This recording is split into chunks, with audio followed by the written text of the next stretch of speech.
Dear students, good evening. मैं पीयूष कुमार त्रिपाठी स्वागत करता हूं आप सभी का अपने YouTube channel SCS EDU point पर। आज मैं आपके सामने पुनः बोर्ड एग्ज़ाम कैप्सूल श्रृंखला के तहत अगली क्लास लेकर हाजिर हूं, जिसमें हम लोग 2019 बोर्ड परीक्षा में आए हुए प्रश्न पत्रों को हल कर रहे हैं, जिसका इस समय हमारा ऑर्गेनिक केमिस्ट्री का सेगमेंट चल रहा है। हमने इनऑर्गेनिक केमिस्ट्री समाप्त कर ली है इसमें। तो आज आइए हम लोग इसका सेट नंबर 3 सॉल्व करना प्रारंभ करते हैं, क्योंकि सेट नंबर 2 हमारा समाप्त हो चुका था। अब हमारा शुरू होगा सेट नंबर 3। तो चलिए देखना शुरू करिए सवाल को। सबसे पहले सेट नंबर 3 में आपका एक ऑप्शनल सवाल आया हुआ है। ऑप्शनल सवाल देखिए ज़रा और इसको हल करिए, बताइए क्या हो सकता है इसमें।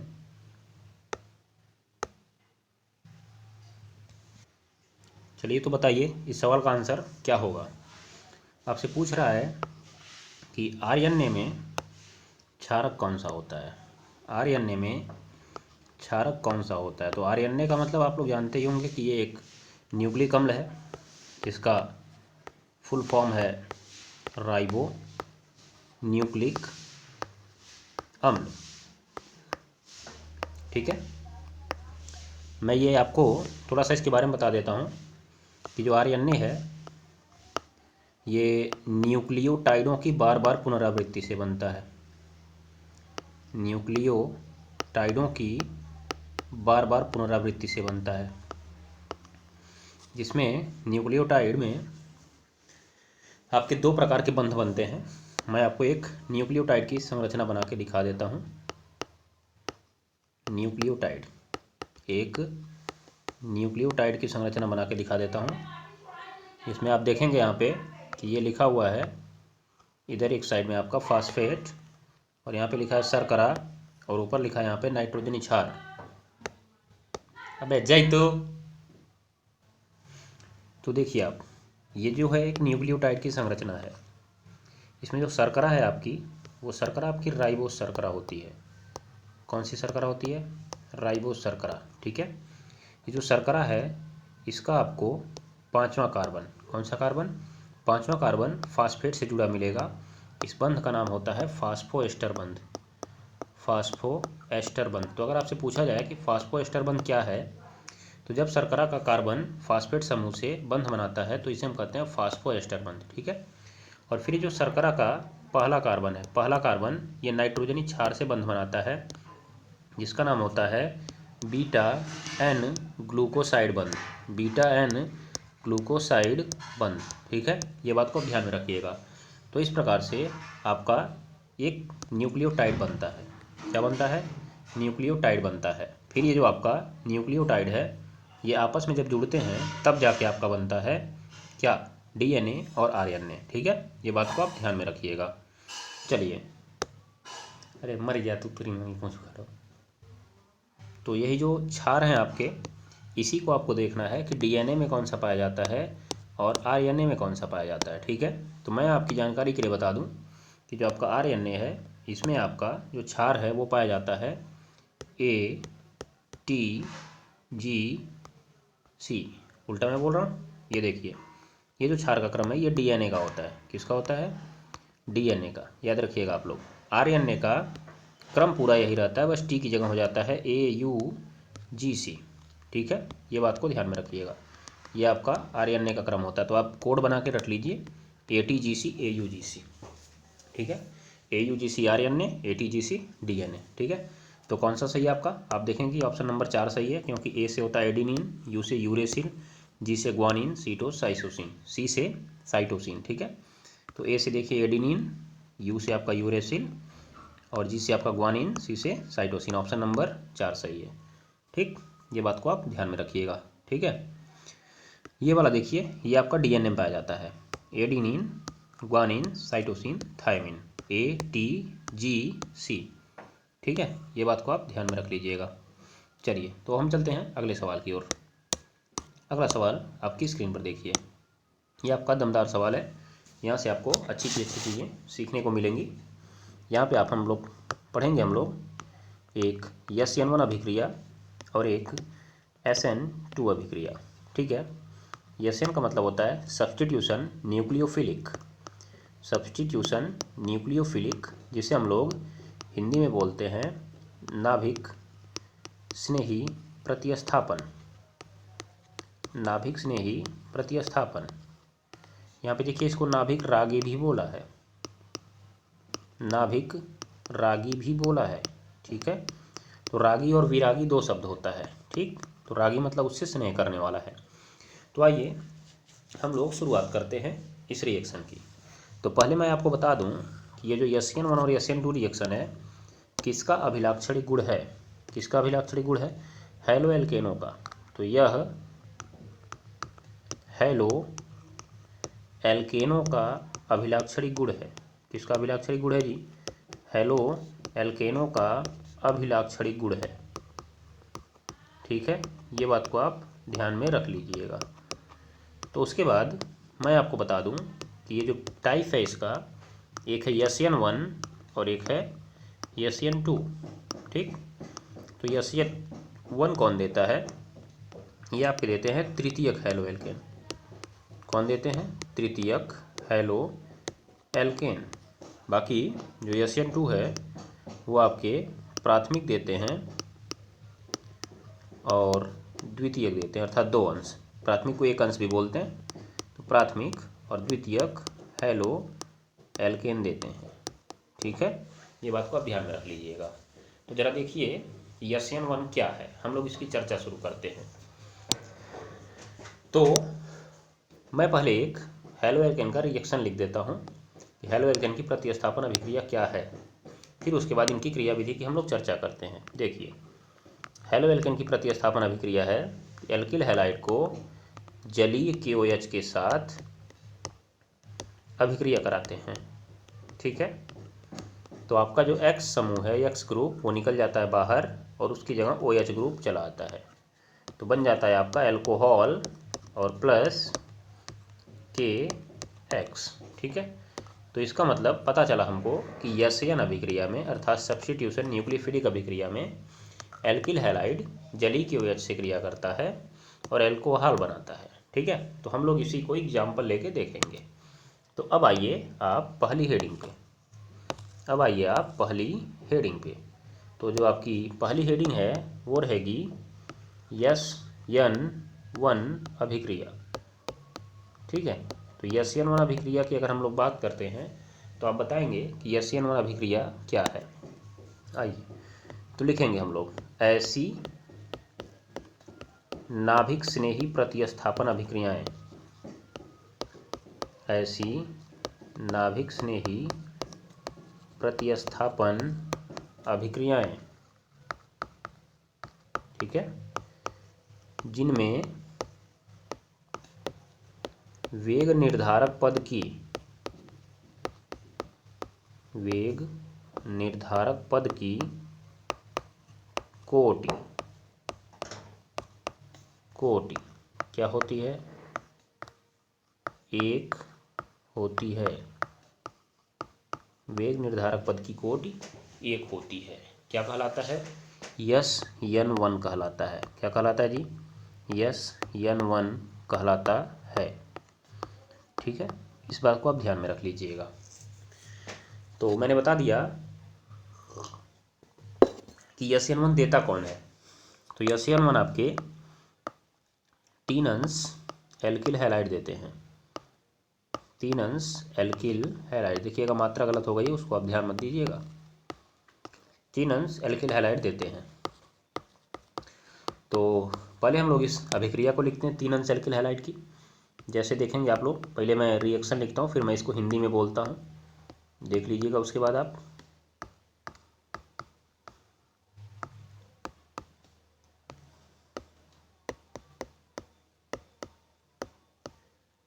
यहाँ पे अगर आप AQ लिख देते हैं, AQ, तो इसका मतलब जलीय होता है। AQ लिखने का मतलब ये होता है जलीय। तुरंत ही यहाँ पे हो जाता है अदला बदली, प्रतिस्थापन।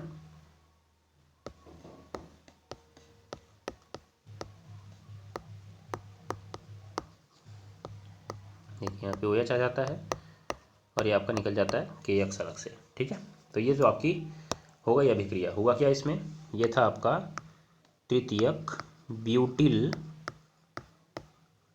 मान लीजिए मैं एक्स की जगह क्लोरीन कर दूंगा, तो ये हो गया तृतीयक ब्यूटिल क्लोराइड।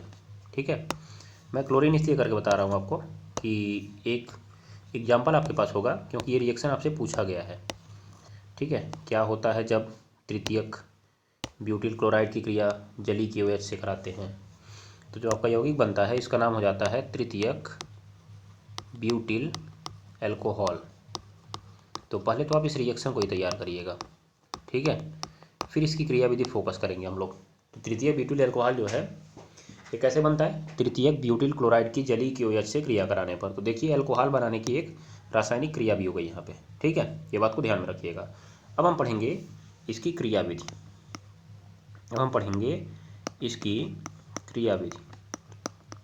तो जो क्रियाविधि है उसमें सबसे पहले शुरुआत होती है कि जो आपने KOH लिया था वो जल में जाता है, ध्यान दीजिएगा, और K+ बनाता है और OH- बनाता है। क्या बनाता है, OH- बनाता है। ठीक है, जो OH- आपका बनता है वही तो आपका है नाभिक स्नेही, यही आपका नाभिक स्नेही। ठीक है, ये बात को आप ध्यान में रखिएगा। ठीक, तो जो आपका OH- बना वही है आपका नाभिक स्नेही, यही हमारे अभिक्रिया को पूरा कराएगा। ठीक है, आइए उसके बाद दूसरे पद में हम देखते हैं अब क्या होता है। जो आपका सेकंड टर्म होता है इसमें क्या होता है, तो सेकंड टर्म में आप जानते हैं क्या होता है। हिंदी आप लिखिएगा, मैं केवल रिएक्शन लिखूंगा और आपको पेपर में रिएक्शन ही लिखना भी रहता है। तो दूसरे पद में होता क्या है कि यहाँ पे मैं आपको एक बात बताता हूँ। देखिए, क्योंकि जब ये C और X के बीच बॉन्ड बना हुआ था तो आपको मालूम ही होगा कि X की जो विद्युत ऋणात्मकता वो ज़्यादा है, C की विद्युत ऋणात्मकता कम है, इसलिए X ने इलेक्ट्रॉन को अपनी ओर खींच रखा है और डेल्टा माइनस इस पर आ गया है। ठीक है, इस पर आंशिक ऋणावेश आ गया है। उसके बाद अगर कार्बन इसको अपनी ओर खींचता तो इसको माइनस लाने में परेशानी होती, और जब माइनस लाने में परेशानी होती तो ये बंध टूट नहीं पाता। ध्यान दीजिएगा आप लोग। परंतु यहाँ पे तृतीयक है और ये जो CH3 ग्रुप जुड़े हैं सबके सब +I प्रभाव उत्पन्न करते हैं, अर्थात अपने इलेक्ट्रॉन को आगे भेज देते हैं। तो इन तीनों ने सबने इलेक्ट्रॉन मिलकर इस कार्बन को दे दिया, तो इस कार्बन ने अपना इलेक्ट्रॉन इसको आगे भेज दिया, अर्थात इलेक्ट्रॉन अब आसानी से X के पास पहुंचने लगा। और जब इलेक्ट्रॉन आसानी से X के पास पहुंचने लगा तो उस पर आंशिक ऋणावेश और भर भर के आ जाएगा। याद रखिएगा आप लोग, इसका मतलब ये बॉन्ड बहुत जल्दी टूटकर हट जाएगा। मतलब X के पास जैसे ही इलेक्ट्रॉन पहुंचेंगे बॉन्ड तो टूट ही जाएगा ना। और ये देखिए 3 लोग मिलकर प्रतिकर्षित कर रहे हैं, तो जैसे ही यहाँ से OH का प्रभाव इसको दिखता है, ये OH का प्रभाव इसको दिखता है, तुरंत ही वो X को हटा देता है वहाँ से। किसको हटा देता है, X को हटा देता है। अब जैसे ही X को हटाता है आप देखिए क्या बनता है, बनता है आपका CH3। और देखिए उसने भगा किसको दिया, X को भगाया। इसका मतलब X दोनों इलेक्ट्रॉन लेकर भागा होगा ना, यहाँ पे एक इलेक्ट्रॉन था, यहाँ पे एक इलेक्ट्रॉन था, वो X दोनों लेकर भाग गया। याद रखिएगा, इसीलिए इस कार्बन पर कैसा आवेश आ गया, प्लस आवेश आ गया, और इसको हम बोलते हैं कार्बोधनायन। क्या बोलते हैं, कार्बोधनायन। ठीक है, तो दूसरे पद में आपका होता है तृतीयक ब्यूटिल हैलाइड के आयनन से मध्यवर्ती कार्बोधनायन का बनना, मध्यवर्ती कार्बोधनायन का बनना। ठीक है, अब तीसरे में देखिए क्या होता है। तीसरे में जो आपका मध्यवर्ती कार्बोधनायन बना है, इस मध्यवर्ती कार्बोधनायन के पास आपका आ जाता है नाभिक स्नेही, जो कि OH- बना हुआ था। क्यों, क्योंकि आपको मालूम ही है कि नाभिक स्नेही माइनस में है और ये कार्बन पे प्लस है, तो इसका मतलब तुरंत ही उसके पास चला जाएगा वो।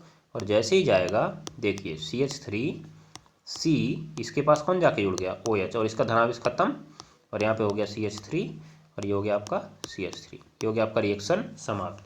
इसका नाम हो गया तृतीयक ब्यूटिल एल्कोहल। ठीक है, तो ये आपकी SN1 क्रियाविधि हो गई। तो देखिए कितने पदों में हुई ये, देखा जाए तो ये 2 पदों में पूरी। आप कहेंगे पहला तब क्यों हुआ, अरे पहला आपने नहीं किया, याद रखिए, थोड़ा ध्यान दीजिएगा। पहला तो आपने नहीं किया, वो जल में घुला हुआ था, क्योंकि आपने यहाँ पे जल ही की OH लिया है ना, तो वो जल में घुला था, इसका मतलब वो पहले से ही K+ और OH- बना चुका था। याद रखिएगा आप लोग इस बात को। ठीक है, तो आपने नहीं किया, वो शुरुआत रिएक्शन की यहाँ से हुई है, यहाँ से, तो इसीलिए 2 पद में हुई है। और जो आपका ये वेग निर्धारक पद है यही मंद पद है। कौन सा पद है, मंद पद। और ये वाला बहुत तेज गति से होता है, आपको मालूम ही होना चाहिए कि यहाँ पे आयन जुड़ रहे हैं और आयन के बीच आकर्षण बहुत तेज लगता है, इसका मतलब बहुत तेज जुड़ते हैं वो। तो ये मंद है और इसमें कितने अणुओं ने भाग लिया है, केवल अकेले अणु ने भाग लिया है। तो इसकी जो कोटि है वो कितनी आपको दिख रही है, एक दिख रही है, ठीक है। वेग निर्धारक पद की जो कोटि है वो यहाँ पे आपको कितनी दिख रही है, एक दिख रही है। इसका मतलब ये कैसी अभिक्रिया है, SN1 अभिक्रिया है, ठीक है। ये बात को ध्यान में रखिएगा। चलिए अब दूसरा आ जाइए आप लोग, दूसरा देख लेते हैं हम लोग। दूसरी हेडिंग SN2 अभिक्रिया देख लेते हैं। SN2 अभिक्रिया जरा समझिए, इसको ध्यान दीजिए। SN2 अभिक्रिया ऐसी नाभिक स्नेही प्रतिस्थापन अभिक्रिया, मैं शॉर्ट फॉर्म में इसको SN लिख देता हूँ। तो ऐसी SN अभिक्रिया जिसका वेग निर्धारक पद की कोटि, वेग निर्धारक पद की कोटि 2 होती है। कितनी होती है, 2 होती है, ठीक है। तो ये कौन देते हैं, ये 2 अंश और 1 अंश एल्किल हैलाइड देते हैं। 2 अंश और 1 अंश एल्किल हैलाइड देते हैं, ठीक है। ये बात को आप ध्यान में रखिएगा। तो 2 अंश और 1 अंश एल्किल हैलाइड देते हैं, ठीक। तो जरा ये आप लोग ध्यान दीजिएगा, मैं आपको यहाँ पे दिखाता हूँ क्या हुआ इसमें। एक एग्जाम्पल देखिए, आप उदाहरण लीजिए एग्जाम्पल, फिर इसकी क्रियाविधि देखेंगे हम लोग। आपके पास एक द्वितीयक एल्किल हैलाइड है CH3 CH CH3, मैं यहाँ पे Cl कर देता हूँ। इसका नाम पड़ता है आइसोप्रोपिल, आइसोप्रोपिल क्लोराइड, ठीक है। तो इसका नाम आइसो इसलिए पड़ा क्योंकि जो क्लोरीन है, क्लोरीन के पास वाला कार्बन 2 कार्बन से जुड़ा है, इसलिए द्वितीयक या आइसो इसे कहा जाता है। द्वितीयक भी कहा जाता है, 2 अंश भी कहा जाता है और आइसो भी कहा जाता है, ठीक है। उसके बाद जैसे ही आप इसकी क्रिया कराते हैं जलीय KOH से, जलीय KOH लिखिए और AQ लिख दीजिए, यहाँ पे हो जाता है। तुरंत ही इसकी भी अदला बदली हो जाती है, CH3 CH फिर CH3 और Cl की जगह आ जाता है OH। तो ये जो नाम बना आपका, ये भी तो हो गया आइसोप्रोपिल और अल्कोहल, आइसोप्रोपिल एल्कोहल, ठीक है। ये ध्यान में रखिएगा। अब उसके बाद देखिए आप कि ये तो आपका बन गया, क्रियाविधि पे आ जाइए। अब इसकी क्रियाविधि कैसे होती है, तो देखिए मैं आपको बता दूं, पहले ही आप लिख लीजिएगा कि जो SN2 क्रियाविधि होती है वो एक पद में होती है। कितने पद में होती है जी, एक पद में होती है। तब तक ये देखिए अपना टूट के अपना काम कर ले रहा है। SN2 क्रियाविधि एक पद में होती है जिसमें एक मध्यवर्ती संक्रमण अवस्था प्राप्त होती है, जिसमें एक मध्यवर्ती संक्रमण अवस्था प्राप्त होती है, जहाँ पर कार्बन छद्म पंच संयोजी दिखाई देता है, जहाँ पर कार्बन छद्म पंच संयोजी दिखाई देता है। तो आइए जरा देख लेते हैं उसको कैसे होता है, देखिए। और एक बात ये लिख लीजिएगा, SN2 अभिक्रिया में आक्रमणकारी सदैव पीछे से आक्रमण करता है।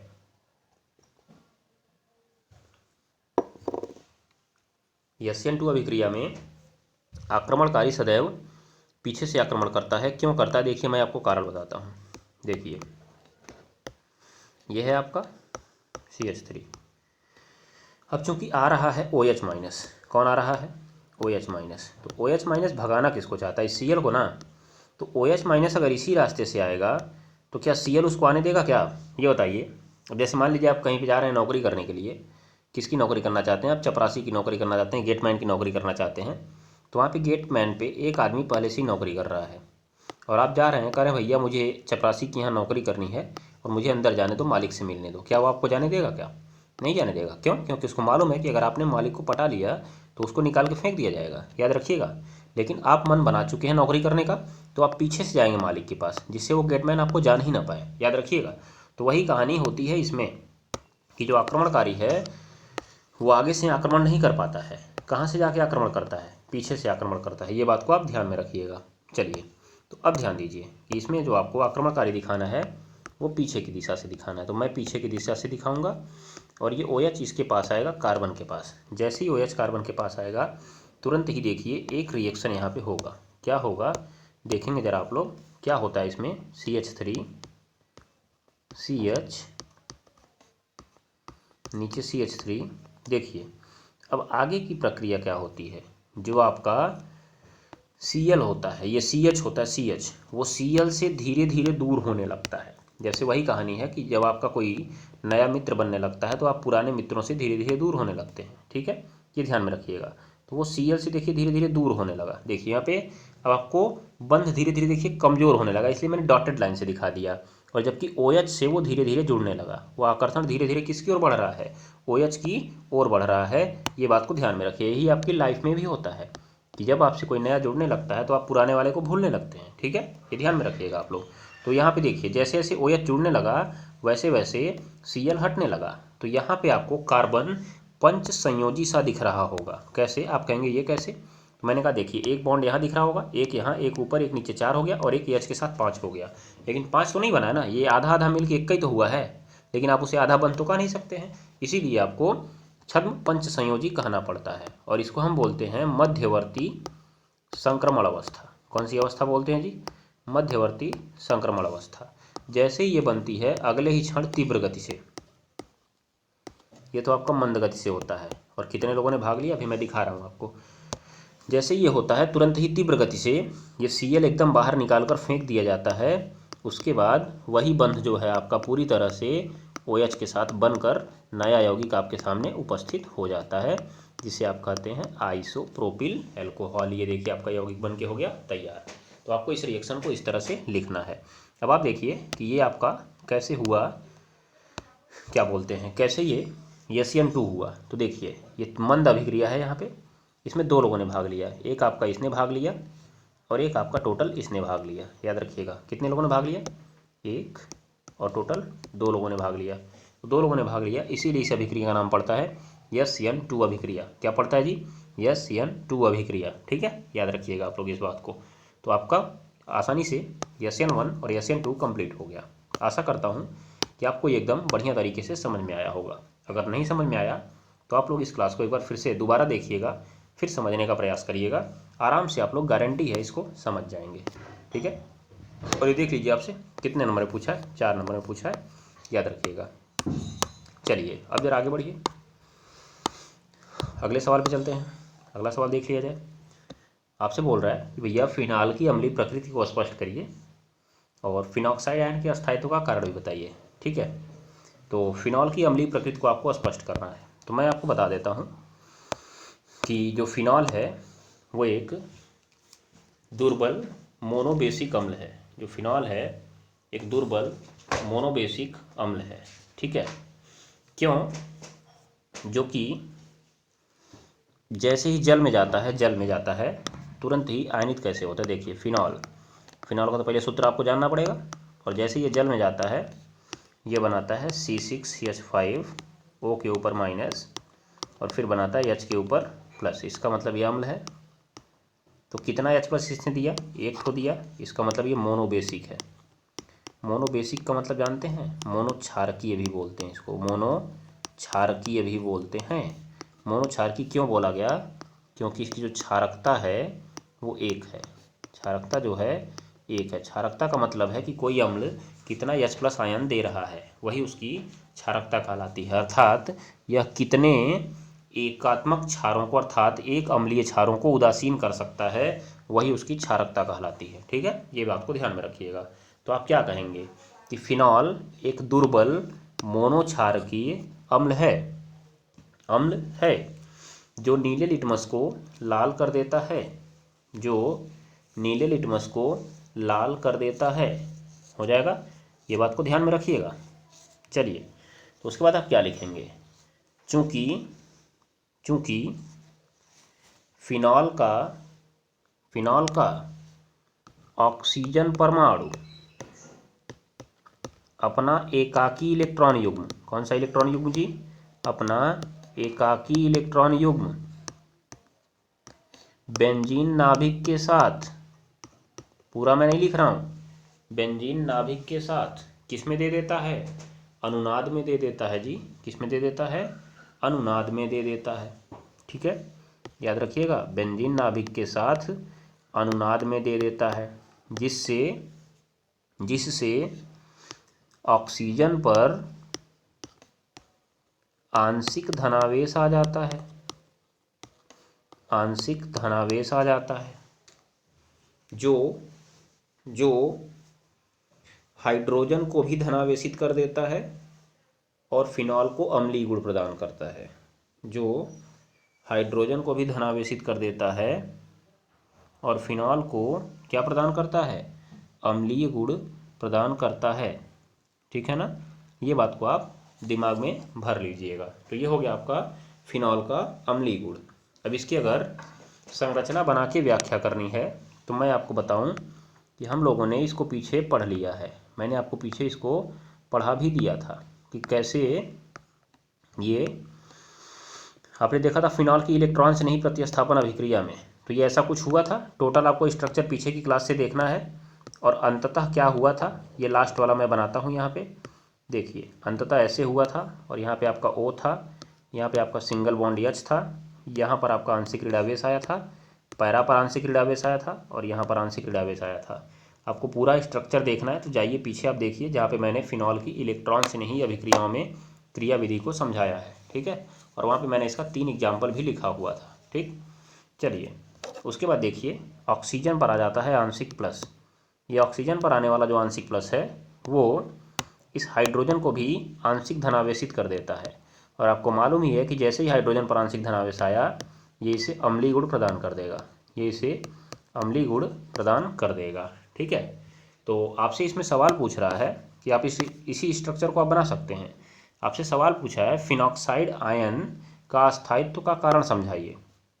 तो देखिए फिनॉक्साइड यही है आपका कौन सा, जो आपका C6H5O के ऊपर माइनस बना था ना, उसी को बोलते हैं फिनॉक्साइड आयन। C6H5O के ऊपर माइनस आयन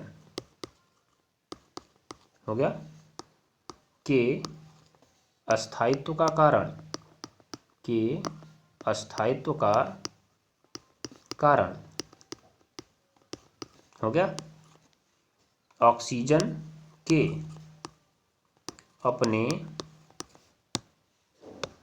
एकाकी इलेक्ट्रॉन युग्म को, अपने एकाकी इलेक्ट्रॉन युग्म को बेंजीन नाभिक के साथ, बेंजीन नाभिक के साथ अनुनाद में देना है, अनुनाद में देना है। ठीक है, ये बात को आप ध्यान में रख लीजिएगा, बस इसी कारण को लिख दीजिएगा, आपका काम हो जाएगा। तो आपसे पूछा जाए कि फिनॉल का फिनॉक्साइड आयन अस्थायी क्यों होता है, क्योंकि फिनॉल का जो ऑक्सीजन है अपने एकाकी इलेक्ट्रॉन युग्म को बेंजीन नाभिक के साथ अनुनाद में दे देता है और यहाँ पे देखिए आपको आंशिक द्विबंध के जैसा गुण दिख जाता है। ठीक है, याद रखिएगा, ये आप यहाँ से H हटा देंगे, H हटा के ऑक्सीजन पर कर देंगे आप माइनस आयन। क्या कर देंगे यहाँ पे, ऑक्सीजन पर कर देंगे माइनस आयन, इसी को बोलेंगे फिनॉक्साइड आयन। इस पर आंशिक ऋणावेश रहेगा, इस पर भी ऋणावेश रहेगा, इस पर भी ऋणावेश रहेगा। तो फिनॉक्साइड आयन जो है अस्थायी क्यों है, क्योंकि इसका जो ऑक्सीजन है अपने इलेक्ट्रॉन युग्म को बेंजीन नाभिक के साथ किस में दे देता है, अनुनाद में दे देता है। ठीक है, तो यही आपका कारण आपको अपने पेपर में लिख देना है। बाकी जो स्ट्रक्चर यहाँ पे आप देखेंगे मैं केवल एक ही चित्र बनाया हूँ, आप पीछे की क्लास में देखिए पूरा स्ट्रक्चर मैंने ऐसे घुमाकर पूरा बनाया हुआ है, उसी स्ट्रक्चर को आपको बनाना पड़ेगा और लास्ट में इस स्ट्रक्चर को बनाना होगा जो मैंने बनाया हुआ है।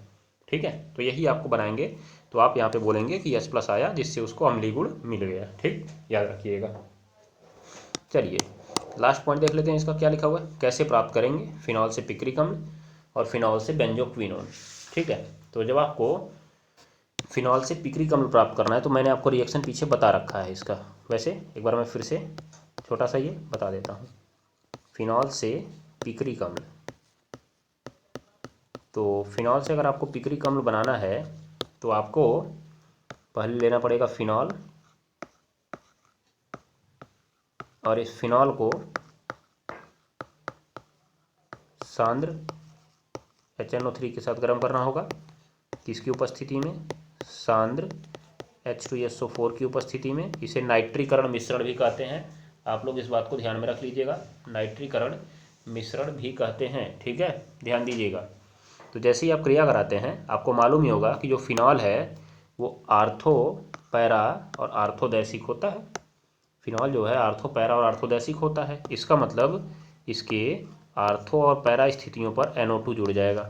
जुड़ना तो अलग अलग चाहिए, परंतु आपने सांद्र के साथ क्रिया करा दी है, इसीलिए ये पूरा जुड़ देता है। ठीक है, अगर तनु से कराते तो इसका सिंगल ही जुड़ता, जो मैंने आपको पिछले क्लास के एग्जाम्पल में बता दिया था। इसी का नाम है 2,4,6 ट्राई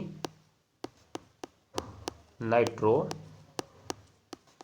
फिनॉल, जिसे आप कहते हैं पिक्रिक अम्ल। क्या कहते हैं आप? पिक्रिक अम्ल। ठीक है, तो देखिए कितना आसानी से आपको मिल गया। ये यहाँ पे हर जगह H था, H को कर दिया गया विस्थापित और ये आपका H2O बाहर निकल गया था। ठीक है, तो ये आपका हो गया फिनॉल से पिक्रिक अम्ल। दूसरा देख लिए, फिनॉल से बेंजोक्विनोन। इंपॉर्टेंट रिएक्शन है, काफ़ी इंपॉर्टेंट रिएक्शन है।